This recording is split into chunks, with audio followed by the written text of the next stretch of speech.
Slide to load. Good morning, Steve, or good evening for you.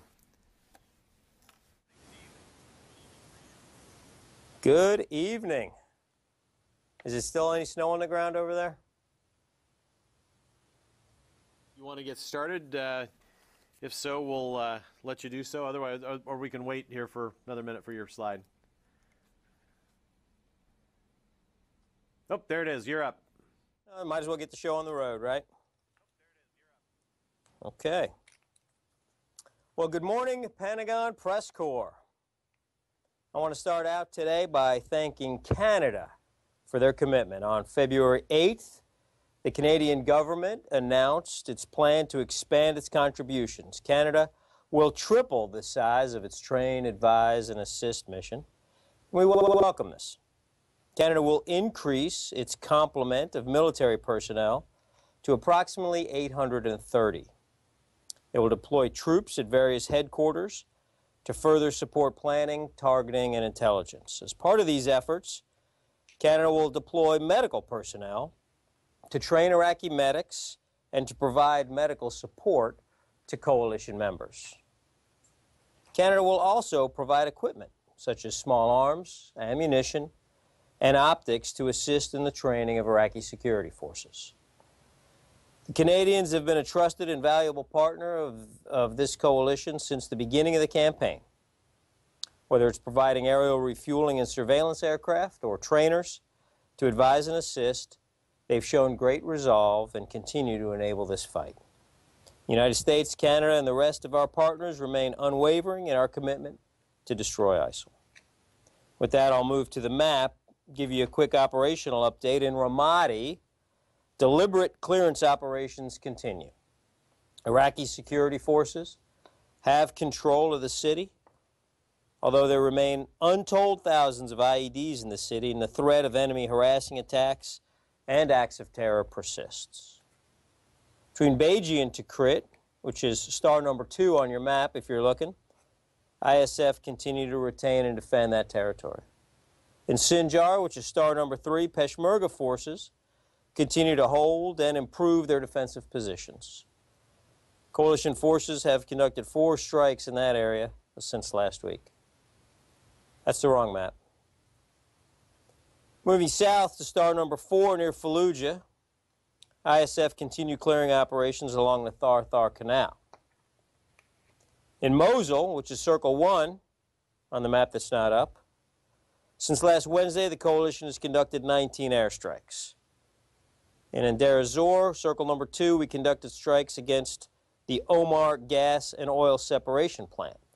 I've got 2 videos from those strikes that I want to show you. And the first one is an example of the extraordinary precision of our airstrikes, which stands in stark contrast to the reckless, indiscriminate bombing campaign that's been waged by the Russians.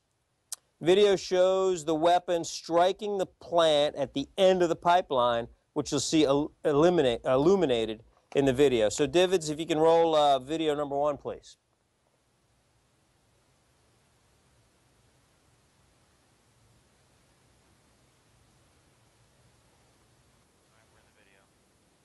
Thanks.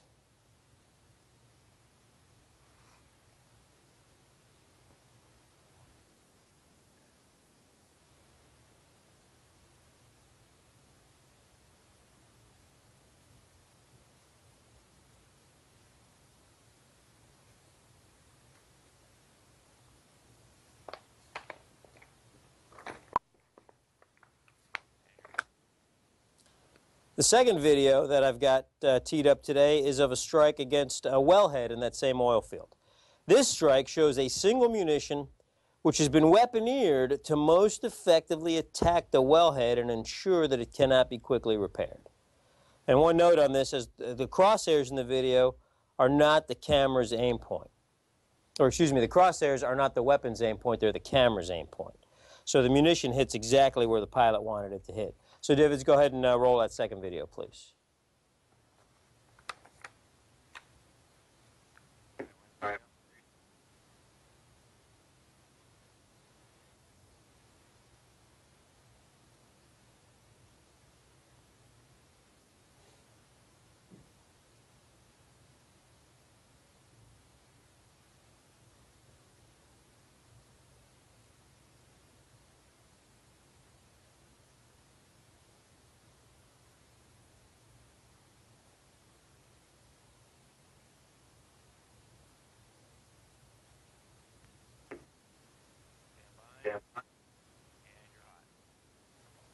So that first video, I think, was a great example of the absolute precision we're able to bring to these fights. The second one I showed you because it shows weaponeering. So, that was one single munition that went down underground before it detonated and created that huge secondary explosion. So a demonstration of capability there. So moving on, we're still in Syria. If the map is still up, again, this would be the opener map. In the Mara line, which is circle number 3, we've seen vetted Syrian opposition forces remaining in their defensive positions. In Aleppo, which is a little further south, it's not, I didn't identify it on the map. We're continuing to monitor that situation, and I'll tell you, we're concerned that with the reduced humanitarian access and continued strikes by the Russians and the Syrians, thousands of civilians are suffering. The situation in and around Aleppo has become, in our view, increasingly dire. Yesterday's UN report accused the Syrian regime of, quote, inhumane actions against Syrian civilians on a scale that, in their words, the UN's words, amounts to extermination. With the destruction of the 2 main hospitals in Aleppo by Russian and regime attacks, over 50,000 Syrians are now without any access to life-saving assistance. Humanitarian organizations are responding, but ongoing military operations by Russia and the Syrian regime, as well as pro-regime forces, are making access to populations in need increasingly difficult. ISIL is virtually non-existent in that part of Syria. Russia can no longer credibly claim its airstrikes there are doing anything other than supporting regime forces, as they mount what the United Nations has called a systematic and widespread attack on civilians. They force tens of thousands of innocent Syrians to flee for their lives. And with that, I'll take your questions. We'll start with Carla Babb. Since there's a map on Aleppo, what is being done to help the rebels near that area that are fighting Daesh? Because there's a big, long, solid line that I can see with the red rebels and the purple Daesh that could be using some help, but we haven't seen that many strikes in that area from the U.S. and the coalition. All right. So, and I talked about that. So what you see there is the Mara line, and we have been supporting partnered forces there along the Mara line really for months. We continue to conduct strikes, take strikes as the opportunities present themselves, and we are continuing to work very closely with the vetted Syrian opposition that's along that Mara line and the enemy, which of course is there in the purple. It's important to note too that some of the forces that we trained in the original Syria Train and Equip operation about a year ago are continuing to fight along that Mara line there. And they bring with them probably the most powerful weapon on the battlefield, which is communications. So those forces that we trained, the new Syrian army, we started calling them, are participating in that fight along the Mara line, and they're continuing to use the skills and the equipment, the ammunition that we provided them to hold that line against the enemy, and in some cases even attack and seize new villages. You can see through that map that the government forces have split the rebels. What is the United States and coalition doing? Because that's clearly affecting the fight against Daesh or Islamic State. Does the coalition plan on doing anything to help reunite those rebels that have been split by the Russian strikes and by the government troops?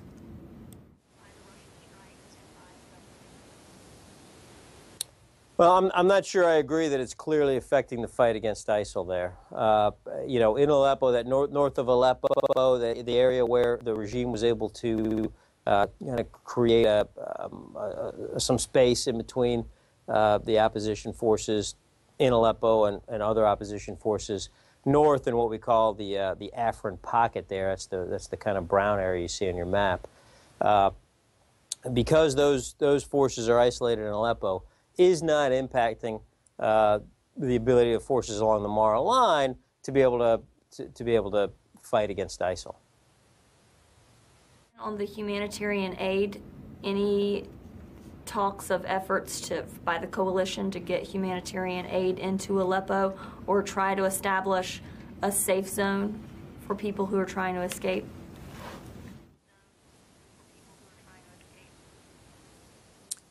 Well, you know, the United Nations and other humanitarian organizations really have the lead for moving humanitarian relief into areas where it's required. I'll tell you, you know, the United States government has recently announced hundreds of millions of additional dollars in humanitarian assistance targeted specifically to Syria.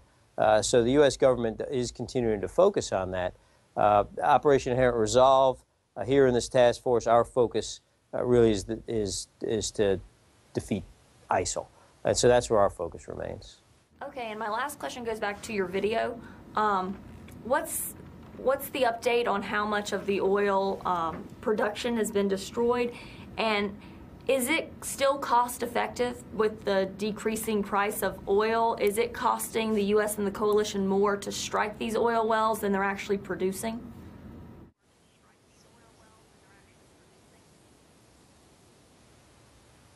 Well, we haven't run the numbers on cost of a bomb versus barrel of oil reduced. What I'll tell you is our focus is to reduce or eliminate this enemy's ability to generate revenue to fund its terror activities, to fund its warfighting activities in Iraq and Syria and around the world. And so that's what we're focused on, and that's exactly what we're doing. We don't have fresh numbers, so we'll stick with the old numbers that we briefed about a month or so ago, a reduction of approximately 30% of this enemy's ability to generate revenue from oil. We'll continue to keep an eye out for new numbers to come out, but right now we're sticking with those. Thanks. Okay, next to Laurent. Hi, Colonel. This is Laurent Barthélemy. You have mentioned the role that the Russian forces are playing in the offensive, the regime offensive against Aleppo.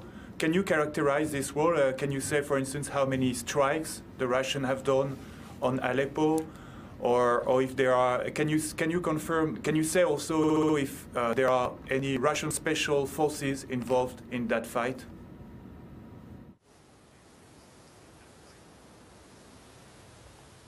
I don't have the total count. I know there was over 200 munitions dropped during the Geneva peace discussions, the early part of those. So here we have Russians dropping bombs in the middle of a peace discussion.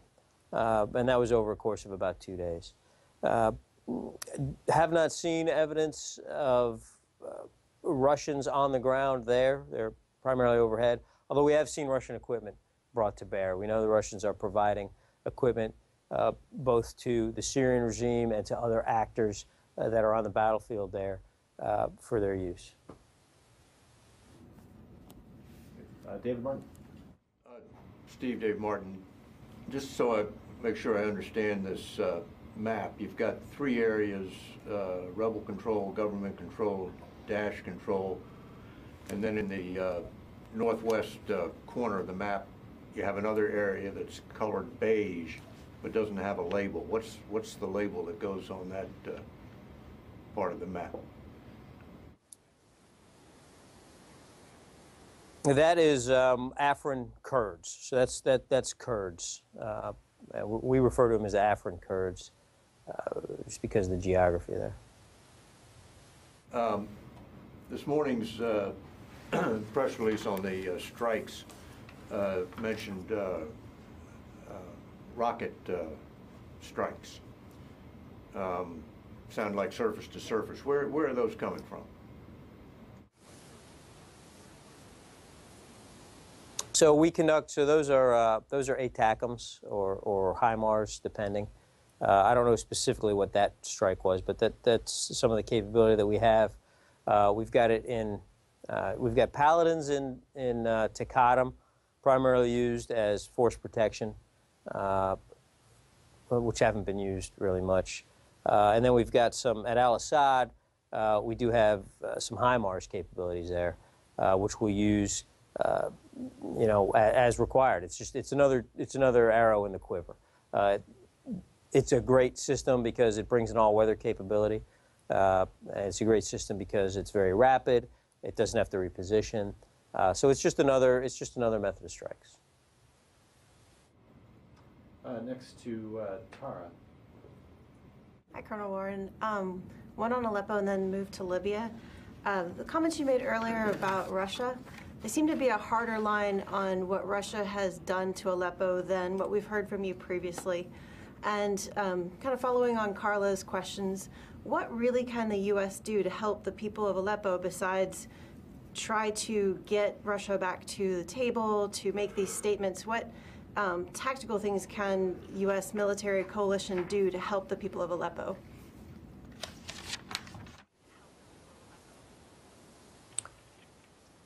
Well, this military coalition is focused on defeating Daesh. Really, it's the humanitarian providers, it's the other elements of government that are focused on providing humanitarian support. I don't know about the characterization of my Russian points. What we've seen is recklessness, indiscriminate strikes, primarily using dumb bombs, with really what I would refer to as a strategically short-sighted vision of operations inside of Syria. You know, the Russians, early on, they claimed that they were interested in fighting ISIL, but we simply have not seen that. So their words and their actions do not align. The Russian actions have done nothing except prop up Bashar al-Assad, who we know is the root of the problem in Syria. And we don't see a future Syria that has Assad in it. That said, our focus right now remains fighting ISIL. Follow on Syria and then Libya. The injection of the Saudis into the Syrian conflict, what does that do to complicate or help U.S. and coalition efforts there?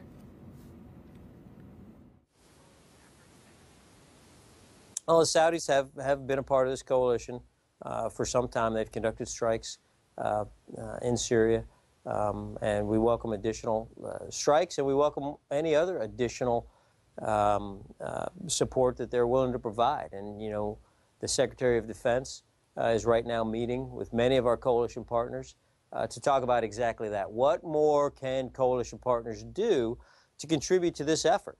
And these contributions are vital. Our requirement is to dismantle and destroy ISIL. And what will generate that dismantlement more quickly is a stronger ground force here in Iraq. That's one of the elements that will help us achieve our goal, which is the destruction of ISIL. One of the elements is a stronger Iraqi ground force. And so as we see other countries contribute additional training capability, that will allow us to train the Iraqi ground forces more rapidly, generate the combat power that we require, which will then allow us to move on Mosul. So that's what we're looking for. That's what the Secretary, I know, is discussing with his counterparts now. On Libya, yesterday in the budget drop, there's about a $200 million line item to expand operations in northern Africa. Given the concerns about the increase of ISIS fighters in Libya, can you give us any context as to what that $200 million will go to?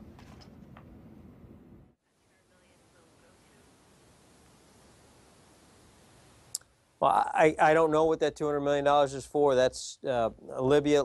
Our focus here as the CJTF-OIR is fighting ISIL in Iraq and Syria, which keeps us busy all day. I do know that every dollar helps, and every ISIL member who's killed is one less ISIL member we have to worry about. Next to Andrew. Steve, hey, it's Andrew Tillman. Could you tell us just a little bit more about Ramadi? I think that you say that the city is now under control of Iraqi security forces. That's a relatively recent development in the past couple of days, I think, if that's correct. And also, are you seeing any reports of any kind of follow-on guerrilla-style attacks and do you have an estimate on how many ISIS fighters or sympathizers might be left in the city somewhere? Right. So this is a relatively new development where the CTS was able to clean out or at least take control of the remaining neighborhoods in Ramadi in the southeast kind of section of it, south of the Sufia area there. So we're glad to see that. We're glad to see now that the Iraqi security forces really control all of Ramadi proper. But like I said in the opening, there are still thousands, if not tens of thousands, of booby traps, IEDs, houses rigged to blow. We've seen refrigerators with bombs in them. We've seen this enemy actually rig Korans to blow if touched. So really ISIL has used this absolute scorched earth, kind of sow salt into the land style of warfare as they pulled out of Ramadi, and they left the place really in ruins. So now the Iraqi security forces have to very deliberately, very systematically, and very carefully go through almost house by house throughout Ramadi to render that place safe. So it will take some time to get that done. We do see small teams, really teams, two, 3-person teams of ISIL fighters conducting these kind of harassing attacks or terrorist attacks. They are terrorists, throughout Ramadi, and they have a very simple goal. What they want to do is tie up Iraqi security forces as long as possible, right? So they will send in some sort of harassing attack, whether it's a one person wearing a suicide vest, or somebody driving a truck bomb or a car bomb, or just a 2-man team with an RPG and an AK, just to slow down the process, to slow down the Iraqi security forces' ability to make Ramadi safe. And they want to do that because they want to keep the Iraqi security forces in Ramadi as long as possible, to prevent the Iraqi security forces from them moving their focus into either Hit upstream or into Fallujah downstream. So I mean, we know what this enemy is trying to do. We're continuing to strike them either from the air when we find them. The Iraqi security forces have really done well. They haven't done anything other than defeat these enemy harassing attacks everywhere we've seen them. So we're definitely seeing, as the Iraqi army spends more time in combat, we're seeing their confidence rise, as we see their experience rise, their capabilities getting better. But again, it's going to be a process to get this all cleaned up. One last thing. So who is securing Ramadi at this point? Is that a combination of Iraqi army units and some local Sunni tribal police forces?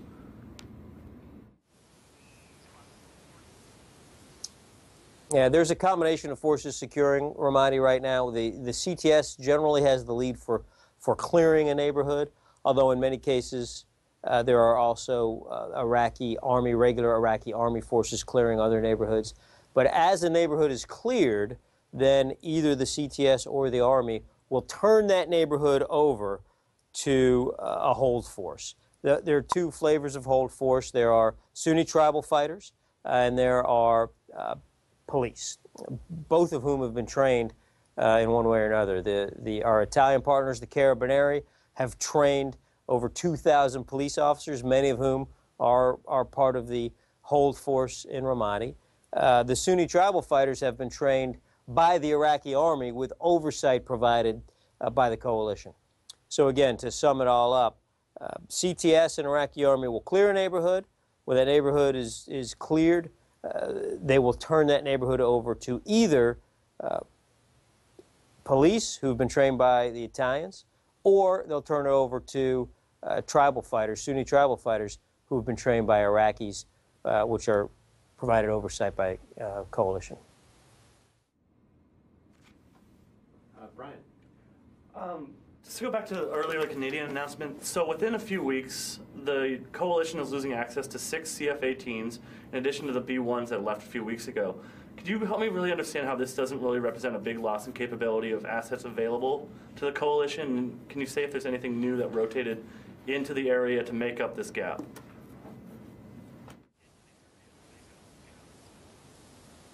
Great question. So 2 aircraft carrier groups have rotated into the area within the last 30 to 60 days. So that really makes up for this gap. Additionally, we saw the Dutch provide additional fighter aircraft, I think 2 weeks ago. So we're seeing additional forces come in that are able to make up for what's departed. But more importantly, remember the train. Everybody likes to focus on the airstrikes, right? Because we get good videos out of it, and it's interesting because things blow up. But don't forget, a pillar of this operation is to train local ground forces. That is a key and critical part. We are not going to bomb our way out of this problem, right? It's never going to happen. So we got enough bombers. We always could use more, but what we have is work. But we can't lose sight of the fact that we have to train this Iraqi security force. This Iraqi army needs to be trained. It's one of our primary lines of effort. And as we see nations like the Canadians agree to triple their presence, we find that extraordinarily helpful. It's Laurent again. The Turkish president has criticized very severely the involvement of the U.S. with the YPG. What can you say to convince the Turks that the U.S. are not arming the YPG?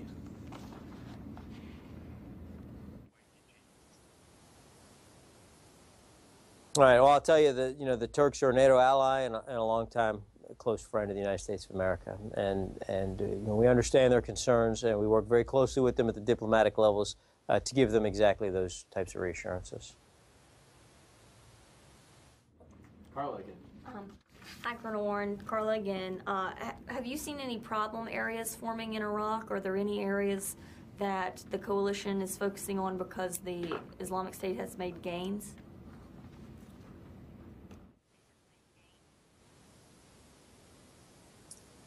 The Islamic State has not gained a single inch of territory in Iraq in months, really since Ramadi, frankly.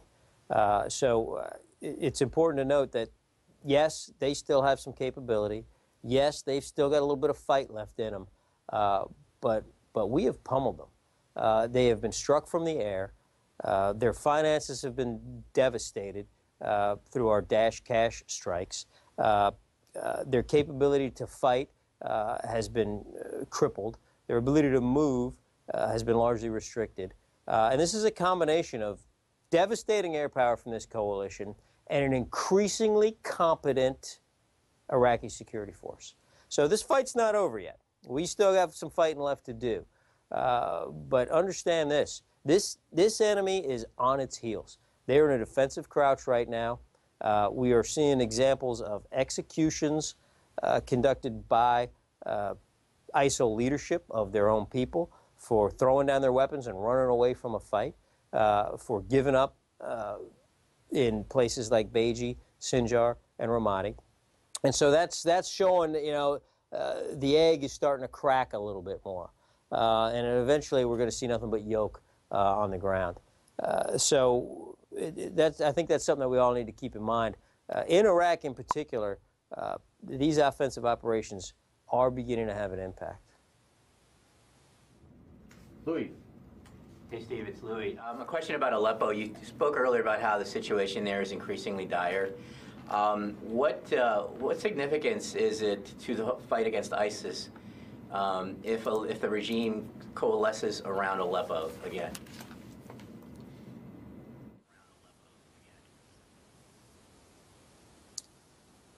Well, there's little or no ISIL in the Aleppo area. So they're kind of, at this point, separate fights. The thing we have to worry about is who else will go to Aleppo in order to fight the regime, right? That's really the only link, and that remains to be seen. So right now our focus remains in Mar-a-Lago and fighting ISIL, while we see the regime, backed by the Russians, conduct their operations inside of Aleppo City. Well, they're really on the outside of Aleppo City now. Difficult to say if or when they'll move into the city. follow up. You mentioned there were airstrikes on two hospitals inside Aleppo. Do you have a sense of what the casualty numbers may have been as a result of that strike?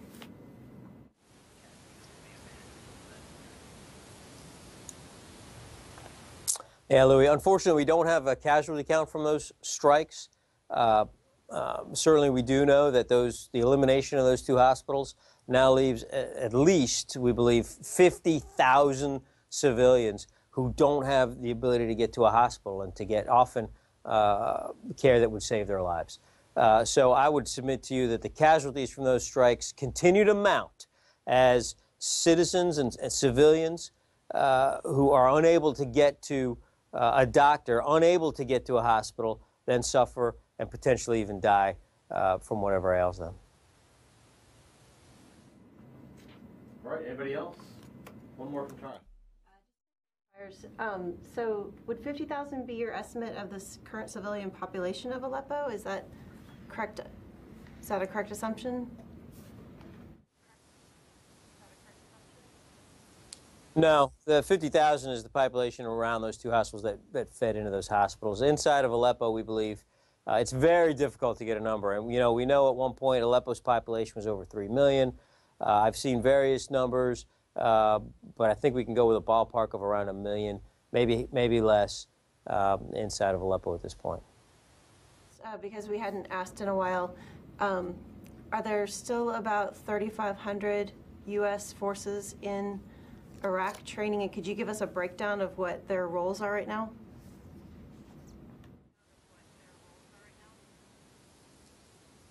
I don't have that with me. There's about approximately 3,700 right now American forces here.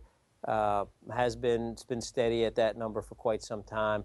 And as you know, we're conducting train, equip, advise, and assist. All right, so that's what they're doing, and then providing security. Obviously, we have a lot of security capability as well. Protect ourselves, force protection, and that's what we're doing. And then, of course, all the sustainment piece too. And as you know, there's also what we call a RIP-TOA, a relief in place transfer of authority that's beginning to get underway.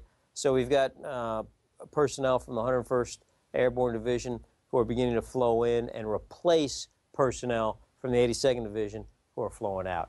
But those are really the missions that are going on. It's train, it's advise, it's assist, it's equip, and then it's the staff work that supports all of that, and the life support that supports all of that. David? Have you yet come up with a number on the additional trainers that will be needed for the Mosul force?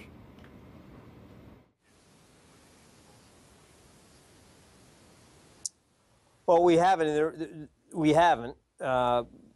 What I'll tell you is, the number of trainers we have now could train the amount of combat power that's needed. What we're talking about here is enhancements, right? Accelerants. So we'd like to accelerate our ability to defeat this enemy. So as more trainers come in, what that allows us to do is accelerate the pace of the training, accelerate the pace of the generation of combat power, which will then allow us to make the final push against this enemy. So the more trainers we get in from our coalition partners, as we've seen from the Canadians who tripled their their training presence here, the more trainers we get, the more we're able to rapidly generate combat power that's needed to defeat this enemy.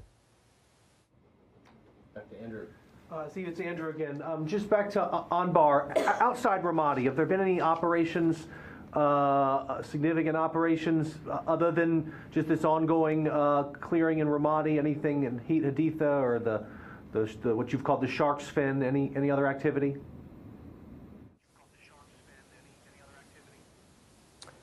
Sure. The shark's fin's clear now, which is a Sofia. That's part of when I announced that they've clear or control Ramadi. So it's not clear; it's controlled. Cleared of enemy, still remain to clear IEDs. We are conducting operations in the vicinity of the Haditha and Barwana in particular. As you know, 2 weeks ago, maybe at this point 3 weeks ago, there was a fairly significant fight around Barwana, which resulted in over 200 enemy killed. in that area. And that was a great example of a combined fight, because we saw Sunni tribal fighters, we saw CTS, and we saw Iraqi Army members of the 7th Division all banding together, fighting shoulder by shoulder, shoulder to shoulder against Daesh, against ISIL. So that was an impressive example of what right looks like to us. We've also seen continued operations in and around Beiji, specifically the Makul Mountains, which are north of Beiji. This ridge line north of the refinery that looks down on Beiji. And in fact, the enemy not long ago we detected that they were trying to amass a little bit of combat power to make a play against the oil refinery. And in fact, the Iraqis found them, pointed them out to us, and we wiped out about 60 ISIL fighters in the Makul Mountains. That was about 2 or 3 weeks ago also. So we're seeing these continued operations. Most of them are at the lower tactical level, not any major operations like we saw Sinjar or Ramadi. But as the Iraqis now focus on combat power regeneration, we were knocking out cities at the clip of about 1 a month there for several months, right? Tikrit, Beiji, Sinjar, Ramadi. So that's a lot of offensive operations. So now we're in that combat power regeneration phase, while we continue to pressure this enemy through devastating air power and through kind of lower level tactical fights in various spots, really across the breadth and the depth of this battlefield, whether it's in Iraq and then, of course, also in Syria.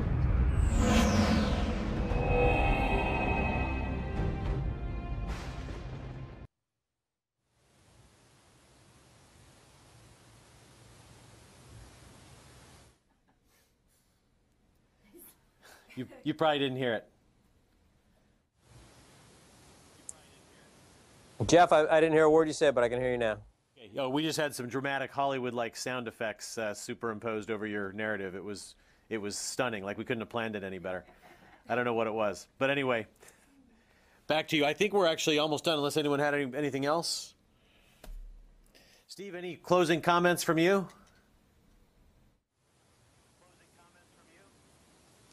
Well, thanks. I would tell everybody to keep an eye on both Iraq and Syria as we continue to work through the process of getting coalition partners to contribute more and better.